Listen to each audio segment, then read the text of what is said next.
response like, man, that shit ain't gonna happen, man. I didn't hear They're sarcastic about it. Yeah, like, you know, you they think don't. that you really think that? Like, Yeah, man, it could be something simple that you and the Edomite, even though he'll Edomite, you and him will have a coherent conversation and agree with everything y'all saying. Man, World War III, you can't see all these nations going against each other. Yeah, man. Yeah, it's very evident. It's something's definitely Edomite. You and him will be on the same fucking conversation, but you talk to a fucking nigga, he don't even know what the fuck you talking.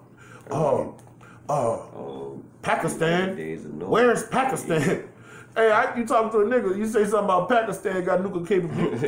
What the fuck is Pakistan? You know what I'm saying? What you talking about? Chirac? Yeah, come on, man. You know. Chicago? We had an example of that this past camp. Jake came up and he was listening, and he seemed like he was sincere, but he had an ankh on his neck. So you would assume that he would at least know a little something to be able to be wearing a symbol like that. But we started talking about martial law, tomb and FEMA camps, and he didn't know what that was. We asked him, "Do you know what martial law is?" And he just Shalom, man. Yeah, that's right. That's right. I ate over there the other day. I came over there by you. I ate over there yesterday. I'm gonna call you. Yeah, that was a good burrito, wasn't it? Oh, fucking right. God. Yesterday. But I'm gonna get at you, bro. All right. What you were saying, bro? But yeah, when we were talking about something simple like martial law, which they show in movies, like you would think watching the movie The Purge, Jake would get an idea of it, but he looked like his eyes were glazed over like a baby doll, like he just didn't know what we were talking about. Right. And that's something simple, like that's what really disturbs me, is the most simplest stuff people have no fucking clue about. Hey, bro, then The Purge is like Esau giving you the answer on the quiz. You ever took a test and the teacher be like, open book test? Mm-hmm. You know you motherfuckers used to. I never failed an open book test. I'm talking about when we was in school. You know motherfuckers used to fail open book tests. I don't doubt it for a second. Hey, but bro, Esau is basically giving you the answer in that movie, The Purge. That was a spiritual movie, and damn, that was a good ass movie. That's as far as it goes. The moral of the story, the underlying theme just went completely over your head, son. Mm-hmm. I don't think that completely over your fucking head, man. That is gonna be reality, man. I don't think Esau do no shit like that. That's gonna be your reality. Nah, man, that ain't gonna happen. And then when it happens, now guess who they're gonna be looking for? And they're not gonna find it. That's right. They're gonna be looking for the men of the Lord, the ones that was telling them the truth. That's one thing in this life, like. Even your parents, your mama be like, don't hang with that guy. He not right. Or don't do this and don't do that. And you know you're hard-headed in this life. But when you go through that shit and you fall in that pit hole, you're going to remember who told you not to do it. And you're going to love them. The Most High is going to put it in your mind. Yeah. You might remember the entire conversation, like every little syllable that was enunciated in it. Yeah. And they're going to remember who told them. Then they're going to want to come back. But the Most High don't deal with that. That's not faith. All right, that's an atheistic belief system that you have to feel it and see it. The Most High say, blessed are those who believe without seeing, man. So the Most High is not dealing with you. He said when he come back, he want to find faith. Mm-hmm. All right? So nobody want to hear when you see all these things coming to pass, now you want to get with the program. That's nigga shit, man. Hey, look at on a carnal side how these celebrities treat these women that they knew before they got some money, and then when these women come up to them, what do? They dog them out. They treat them like shit. Treat them like shit. It's gonna be the same thing for you. Yeah. And it's just sad. Like, well, it's not really sad. That was a beautiful analogy. Hey, that's a sit down in itself. Real shit. The bitch before you hit the lotto, used to holler at the bitch used to shit on you. Used to shit on you. Don't talk to me. Now you're a millionaire, quadruple millionaire. Now you're so fucking adorable. And she's not even at her prime when she comes back. Yeah. It's like every man's felt that once where a woman, they tried to holler at it, the past didn't deal with them, but when they do deal with it, you just feel that rage, that disgust towards them. Yeah, and that's how men of the law are going to be like, bitch, get your dog ass away from me, bitch.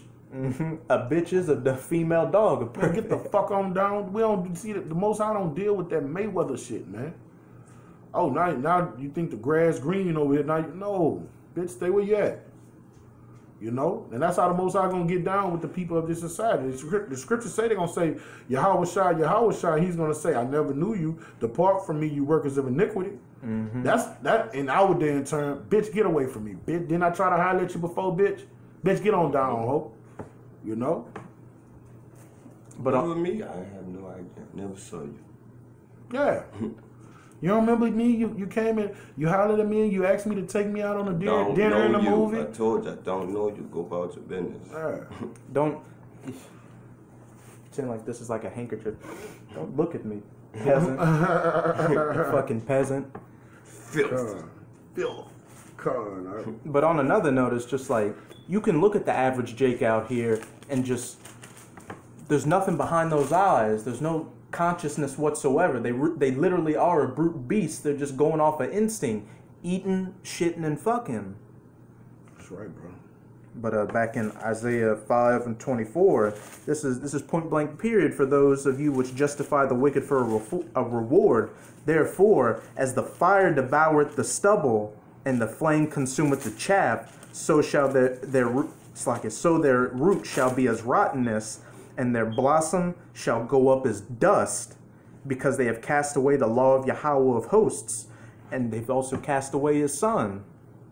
That parable where they were building the vineyard, and the master sent his servants first, and they turned them away, and he sent his son, and they said, if we kill the son, we can get it all for ourselves. What do you think the master's going to do when he comes out down there himself to handle business? Mm-hmm.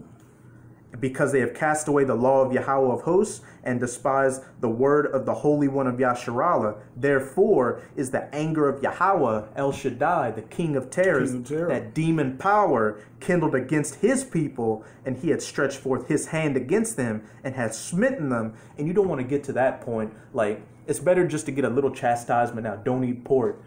Follow the Shabbat. Do these laws, statutes, and commandments the best you can. Get that discipline that he gives to those he loves. Mm-hmm. Right? Those he loves, when you discipline your child, you want them to feel pain, but you're not trying to destroy them. You're not trying to, you know what I'm saying, break their bones and shit. All right? That love is good. You know, the Most High discipline those he loves. But it's a difference between discipline and judgment. When he comes down with judgment, it's no, like when he discipline us, him discipline us is a form of mercy. All right, I could do this to you, but you know what I really could do to your fucking ass? So when you get judged and you're just you're profane, you're out of his temple, then he's merciless. He's a demon-like power, man. He's merciless upon the heathen, man. And he gonna look at you people like you're heathens, man. Talking about to you so-called Negroes, Native Americans, and Latin-speaking other people, Latin people of the earth. He looks at you as a heathen, and his name is dreadful amongst the heathen, man. A perfect example, a real-world example, is Genghis Khan, who we believe in the spirit was a Jake. How when he would go up to a town or a village or something, or a fortified city, he'd send in his ambassadors and be like, look, we'll let you keep doing what you want to do, but just pay us some taxes and just be on your point. But when they didn't do it, he sieged the city. He would shoot bodies with the Black Plague over the walls. They go in there, they rape, rob, and murder. They burn that place to the down. That's judgment. And he has a quote in saying, I read a quote. He said, "You must be at enmity with God, or else He wouldn't have sent me to come terrorize you." That's something a Jake would say. Yeah. That's what he's quoted as saying, man. It's that cold-blooded judgment, because when the Most High has to get involved, it's going to be pain to the nerve endings. It's not going to be any form of respite, especially when you heard this word and you just tossed it aside like a used tissue. Mm-hmm. What do you think's going to happen?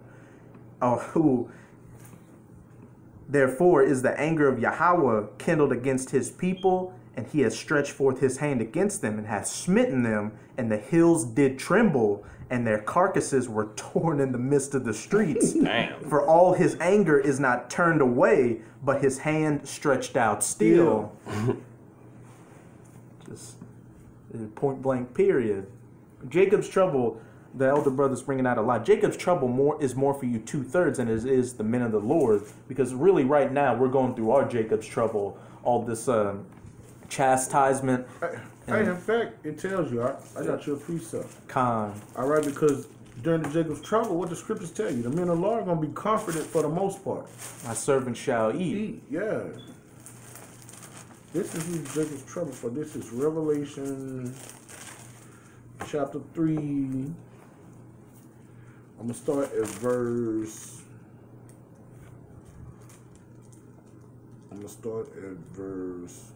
10. Revelation 3 and 10. Behold, thou hast kept the word of my patience. So who is he talking about? Who kept the word of his patience? His elect. All right.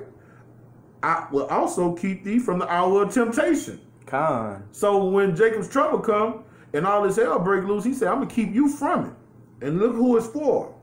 Which shall come upon all the world to try them that dwell upon the earth. And that word try means to judge. It's the Greek word parezio, which means to judge.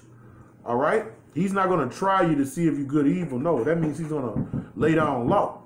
All right? So when the scriptures say to come up on all the world, that's talking about niggas. 2/3, man. Jacob's trouble, like the brother say, that's for the wicked, man. Not the Israel of the Most High, the Israel of this world, that world. Because the scriptures say Jacob will be saved out of it. Who is Jacob? The elect, man. The elect will be saved out of it, man. Mm-hmm. And even if you do find yourself having to be a martyr in this truth, the Most High is like put that spirit on you like Stephen. It's gonna be beautiful. It's not gonna be a humiliating death or anything like that. They say that when you read the book of Maccabees, the 7th chapter, with those brothers, they say that the heathen marveled at how he took his death, man. The heathen was marveling at it because it was like he felt no pain, and he took his death manfully. All right. A lot of brothers have been going into those accounts of the Maccabees lately with the brothers as well as the elder that didn't eat the pork. That was until the men of the Lord start coming on the scene.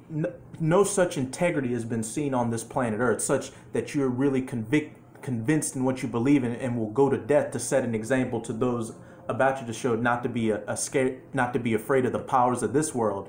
Like when I read those stories, I feel bad because I'm like, man, to get to that standard is just... All you got to do is eat the pork, you live.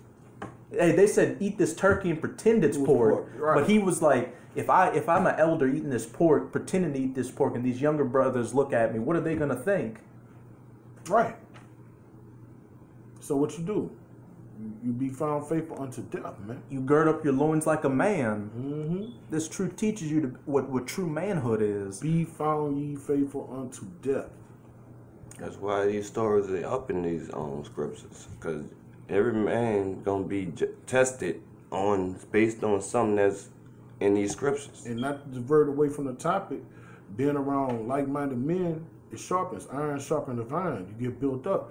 But when you just hanging around niggas all day, it takes away from your vibration. It takes away, that aura, them demons that's on them, it pricks at your subconscious, unconsciously, man. Plants that seeds of doubt. Yeah. So the scriptures say be undefiled with the world, be blameless. Sometimes you'll just be chopped up just by given a charge just by who you riding with, man. Just because you with him, you getting charged with what he is. If he a homo, he smashing punks on the DL, he in the closet. When people see you, they gonna think you get down like that. Mm-hmm. So you gotta be undefiled from the world, be blameless amongst them that are without. The scriptures say be blameless amongst them that are without. You don't even want the 2/3 to be able to bring accusation against you, man. You gotta have clean hands. You got any more precepts like? Yeah, I got it. I don't need to get out just a quote. It's in Proverbs where it says, the Most High will make even your enemies be at peace with you. And how do you do that? And pleasing the Lord. Pleasing the Lord is point blank, period. People like to make things more complicated than it needs to be. But as Yahushua said, my yoke is light. Just come unto me. All you got to do is, if you understand this word, just go out to the highways and byways, preach this word, be yoked with the brothers, show charity, put up your videos and try to follow these laws, statutes, and commandments to the best of your ability. And a brother in another video made a perfect point. You got to believe that you're going to make it. You can't have that doubt in you, that second hesitation. It's easy to believe until your fears are brought upon you. That's when you know if you believe or not. It's easy when nothing happening and everything calm. Yeah, I believe. But Mockingbird. Soon as something happen, you showing fear like you got doubt. No, the Most High don't go on when shit is going cool. He won't see how you is when shit is going crazy around you. When your fears are brought upon you, do you believe in what you preaching? Or what the Most High and His Son has said? Look, I have chosen you. I will protect you. Do you believe that? You know, that's what you gotta accept in your own heart. No matter what He bring upon you, just take it like a sheep. Con. But with that, we hope this is an edifying sit down for you sincere Akim out there. As always, we're going to give all praises, glory, and infinite honors to Yahweh, by Hashem, Yahweh Shai, by Hashem, Barakah Kodash. Double honors to the apostles and elders of Great Millstone who rule well, rule and teach well. And again, peace and salutations to Akim out there. Kwam Yasharal and Abba Babal.